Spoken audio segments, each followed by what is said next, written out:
History of depression in my family and myself.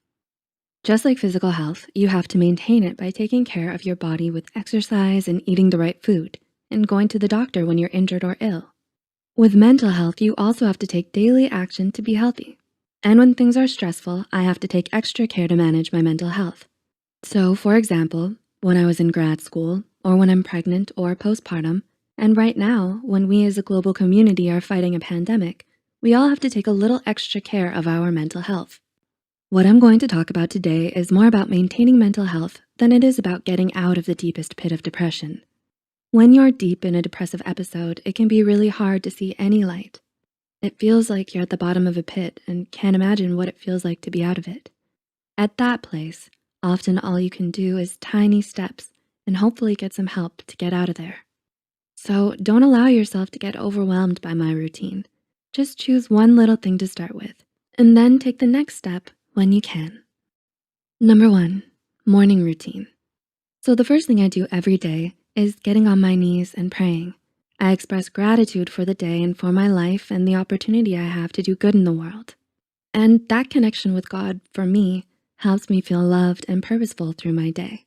If you're not religious, you could do some meditation or a breathing exercise here. I try not to look at my phone first thing in the morning because I want to start my day intentionally, the way I want it to be. If I open social media, I'm letting others choose what I take in, and that could be positive, negative, stressful, uplifting, or critical. And so I just choose to start my day with some quiet time. I do a little reading, and then I write out my goals and priorities for the day. And right now, with all the news that's frightening, I choose to listen to the news around lunchtime, once a day, so that I don't get constantly stressed out and have time to process it during my waking hours. And speaking of waking hours, let's talk about sleep for a minute. I have 3 kids, 5 and under, so I usually wake up before them to get some quiet time to set my intention for the day. My natural wake-up time is around 5 a.m. I don't usually set an alarm, but to wake up then, I often go to bed between 9 to 10 p.m. I'm not fighting my natural biorhythms. I just listen to my body, and this is the schedule that works best for me personally. For many people, they might have different sleep needs or a different schedule. Sleep is super important to managing depression. There's a massive correlation between sleep problems and depression. Lack of sleep can cause depression, and getting good sleep can actually let your brain heal from depression. So I really value my sleep. I have old friends who nicknamed me 905 because I often go to bed at that time and I miss out on some fun for sure, but it's what keeps me healthy, so it's worth it for me. For each person, your sleep needs are different, but getting enough sleep can really make a big difference. One study found that 87% of people with depression who resolved their insomnia significantly decreased their depression symptoms. Number 2, get dressed and showered. Okay, so after waking up refreshed and taking quiet time to pray, study, and set my intentions for the day, I make sure to get showered and dressed. I found that this can be really hard when you're depressed, but being clean and dressed helps me feel more energetic and gets rid of my excuses. I mean, if I have yesterday's makeup all over my face and I'm wearing PJs, it makes it hard for me to want to go out and see friends or be social or get things done. So just get dressed for the day. Then I take my multivitamins, and if I remember, I take my omega-3 supplements. And nutrition is an important part of my routine as well. I try to eat a lot of plants and not too much sugar or processed foods, but I'm not going to go into that too much right now. Number 3, exercise. The other essential part of my mental health maintenance is exercise. There's so much research that proves that exercise is great for mental health.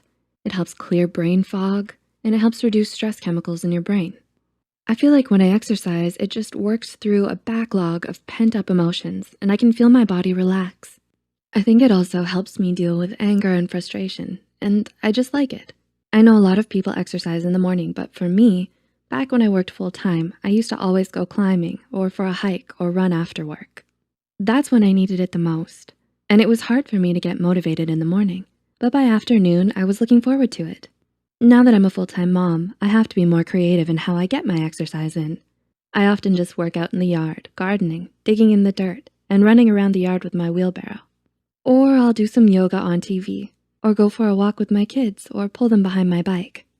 Now that we're stuck in our homes with the coronavirus pandemic, I'm doing more inside workouts. I like the 7-minute workouts on my phone or the fitness marshal on YouTube. Number 4, nature time. This takes me back to another aspect of my mental health routine that is really important for me. Outside time. I need nature. I need to see the sky and soak in some sun. I'm fortunate to live in a beautiful place, and I take advantage of that by getting outside. There is some research showing that sunshine and nature and being outside changes our physiology. It slows our heart rate and decreases stress chemicals and stuff. But regardless of the research, I can just feel the difference for me. If you can't get outside, open your windows, sit on your porch, or if you can't do any of that, then you could spend some time looking at beautiful landscape photography or a nature film.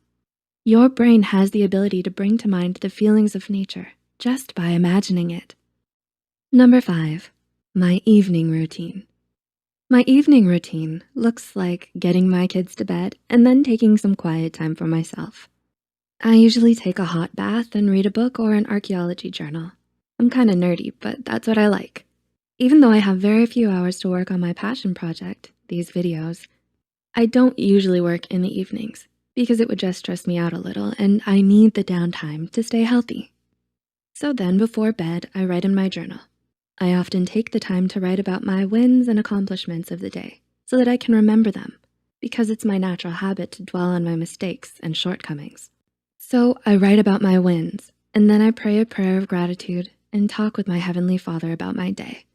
Again, gratitude practice is an essential habit of mental health, and it's been shown to be an effective treatment for depression.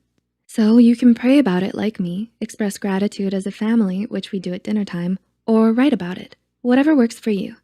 And then I go to bed. I try not to spend too much time looking at screens before bed, but if I do, I choose some calming documentary or a mudlarking channel like Nicola White's. If you don't know what mudlarking is, it's just finding historical bits of treasures on Thames in London. Anyways, I find it relaxing. I encourage people not to be on TV because it's just not super great for your brain. But if you do, choose a short and calming show. Lastly, other self-care. For me, that includes scheduling in some time for my hobby. I have tons of hobbies, but because I'm so busy with kids, I really don't have time to do most of them. But I make sure to carve out about 2 hours a week to do at least one of them. Right now, that's metal detecting, which is something fun and relaxing for me. I put it on the calendar so that I make sure it happens. I also take the Sabbath off. No work, no housework. I don't check my work email. I let my brain completely focus on other things. Mostly my family, which is also exhausting, but it's a day that is different from the others. And I make sure to have social time as well. Having social interactions is really essential for mental health. Our brains are inherently social. We are social creatures. So right now, this is going to be an extra challenge with the coronavirus. I'm taking the time to call up old friends. I have some groups I'm hanging out with on Zoom, and when we're not on lockdown, I meet up with friends to let the kids play or to go out to lunch or whatever. So there you have it, my daily routine to maintain mental health. I have a careful morning routine. I make sure to get enough sleep. I get dressed every day. I exercise and get some outside time. I carve out time to relax each evening, practice gratitude, and acknowledge my successes of the day. And once a week, I make sure to get out and do something just for me. Stress, anxiety, and social isolation can all contribute to depression, but you can prevent depression during stressful times like the pandemic and social distancing by using daily habits that promote mental health. Depression is treatable, and there are some simple things you can do every day to prevent depression and stay mentally healthy. I hope you can find some things from this list that help you figure out a way to maintain your mental health today, this week, and during the crazy pandemic that we're going through. And remember, you're braver than you know and stronger than you think.